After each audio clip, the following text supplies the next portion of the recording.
Hello, fellow educators. My name is Angela McBird, and I'm going to be talking to you about 8 different ways that you can use Bitmoji in the classroom. And then I'm also going to show you a quick little tutorial about how to set up Bitmoji on your computer so that you can add it to some of your documents to enhance some of the content in your classroom. So let's begin. So for those of you who don't know, um, Bitmoji or Bitmojis, either way is fine. Um, they are personal avatars, personal cartoon avatars. You can think of them as being your own personalized, customized emoji, pretty much, but just in cartoon form. Um, and a lot of people use them specifically on iMessage and Snapchat. So those are the places that you'll really see a lot of them being used. Um, I know the big question is probably why should we be using Bitmojis in the classroom? What purpose do they serve in any type of classroom setting? How can they enhance our lessons? I think the biggest thing for me, the reason that I've started using them in my classrooms is just because they're fun to do. A lot of the response I got from students when they first saw me use a Bitmoji in a presentation, some of them kind of laughed and they were like, "Miss McBird, you have a Snapchat?" They asked. It's relatable for them. In a lot of the Bitmoji, the different settings that your Bitmoji is in, or the different sayings, like the 3 that I have pictured here, they're usually pretty funny and can kind of get a laugh out of students and then get them back on track to whatever bit of content that you're teaching them. So they're just an enjoyable way and a way to engage students in the lesson.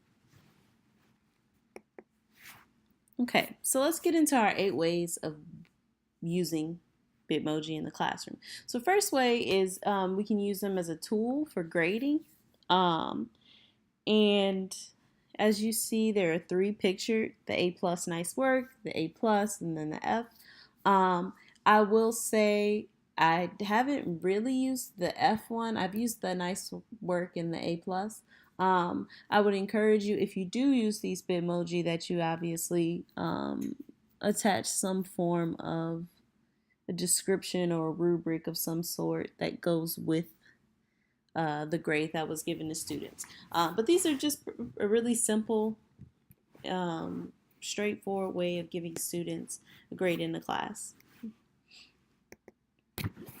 The second way to use them is as visuals for class rules or procedures. So if you post your classrooms at the front of the class rules at the front of the classroom on a poster of some sort, or if you have a bunch of different pictures around the room, these can be a good way to kind of enhance those.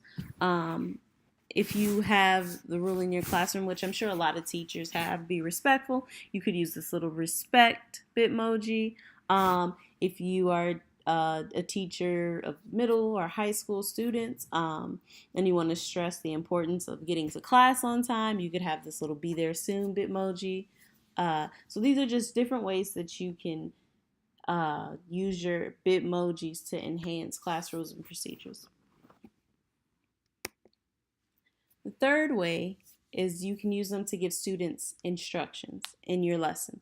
So these are actually my 3 favorite ones because I use them in my PowerPoint presentations a lot. So I use the pay attention to me Bitmoji. I use that one on any slides that have information that I know students absolutely need to write down, or information that they need to know. And so my students know that whenever they see that Bitmoji, they need to start writing whatever information is attached to it down. And since I teach math class, the next 2 I really like to use because for the first one, the I got your back, my students know if they see this Bitmoji, it means that we are going to do a couple of practice problems together. So whatever problem is pictured on the slide with this Bitmoji, we're going to do as a class. I got your back, like the teacher has your back. But then when we get to independent work, right, when students have to work on math problems independently, they will see the challenge accepted Bitmoji, where they are accepting the challenge of being able to complete a couple of problems independently, obviously with a little bit of help from me as I peruse the classroom. Um, but I think these are my top three Bitmojis that are really useful for me. The fourth way you can use Bitmojis in the classroom is to reward students for their work, or even simply as a form of encouragement. Um, if and this doesn't have to necessarily be a grading tool in this regard. It could be just offering some form of encouragement to students. You're killing it. You're doing well. You got this. Um, and kind of building students up and empowering them in a way that is cool and fun and exciting for them to look at. And for the other four ways, I'm not going to go into too much detail because I want to make sure that I get you to the tutorial about how to add Bitmoji to your computer. But these are just four other ways that you can use them in the classroom. You can use them in a slideshow to clarify points, which is what I've done today. You can add them to class newsletters if you have a newsletter. You can use them on worksheets. You can include them in problems that you might give to students. You can also allow students to use them to create a comic or a cartoon of some sort to describe a certain concept or idea that you've been talking about in your class. Uh, okay, and so next I'm going to show you how to add Bitmoji to your Google Chrome so that you can start to add it to your presentations, documents, any portion of classwork that you would like to add it to.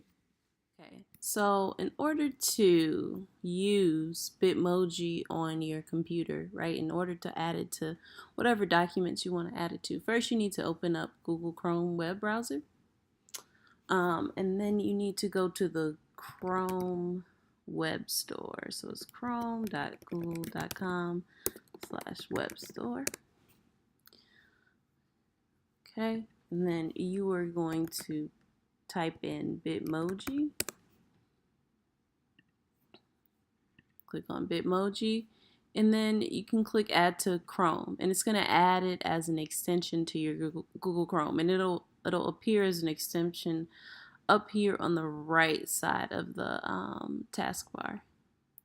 So we click Add Extension.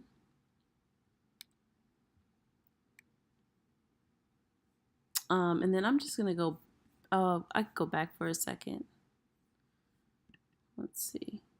Okay, maybe I can't. But all you have to do to sign up is you just need to put in your first name, your last name, your email, and a password.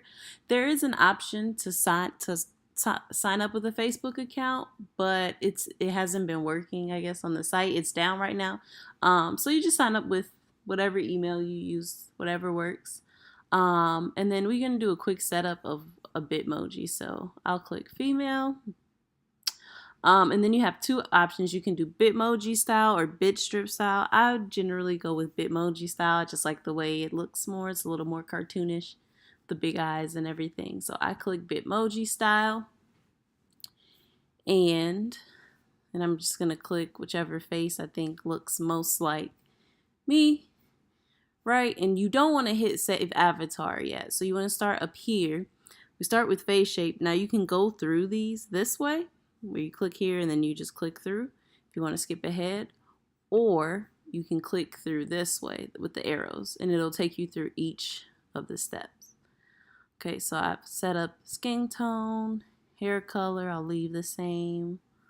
Let's say I want to do this as the hairstyle. There's a nice little list of different hairstyles you can do. Actually, I like this one better, so let's go with that. Eyebrows, I'll leave the same. Eyebrow color, fine. Eye color, if I wanted them to be, I want to change this around, I can. I'm just going to leave them brown. Nose, change that up a little bit. but you get the general idea. So you can go through all these different um, facial characteristics you can set up for your Bitmoji. And you can always change this later.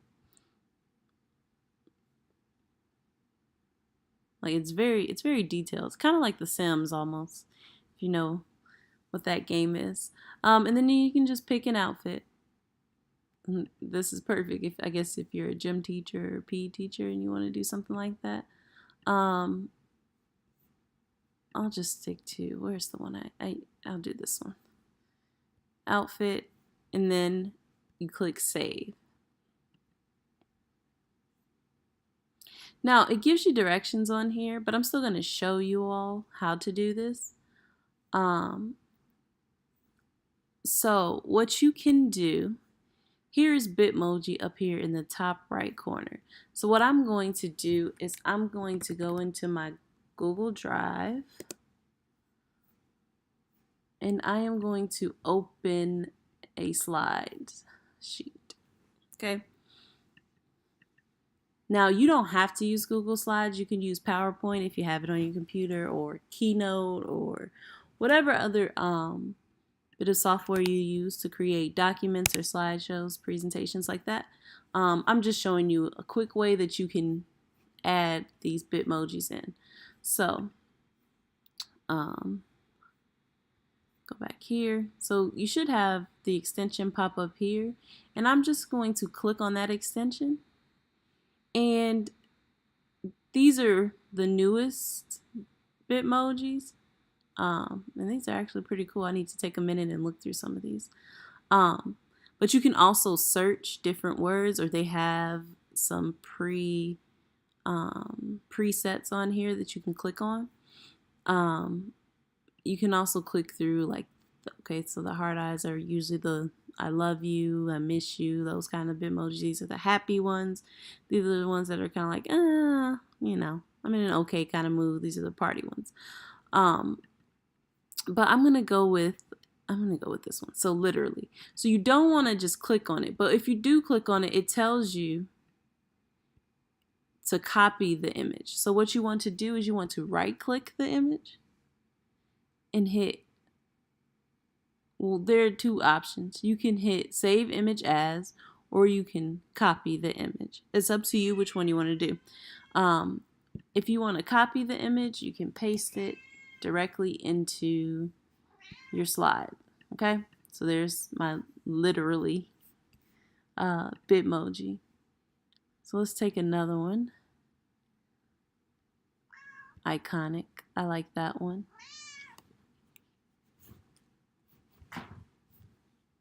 I'm going to copy that one, and then I'm just going to paste it. There we go. Right. It's very simple, very straightforward. And you know, you can change the size of these. And they're just all different kinds of ones. You just kind of have to look through and see what might be good or what might work for your classroom. Like, I think if you were trying to create a list of, let's say you were trying to create a list of rules for the classroom or something like that, or standards for the classroom, this might be a good one for, you know, clean up after yourselves. Like, I'm the teacher, I'm not your maid, that kind of thing. It's kind of silly.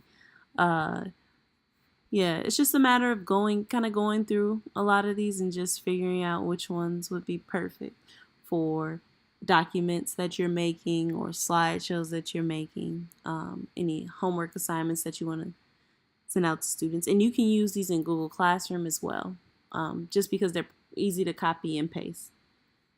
All right, so let me know how it goes for you all.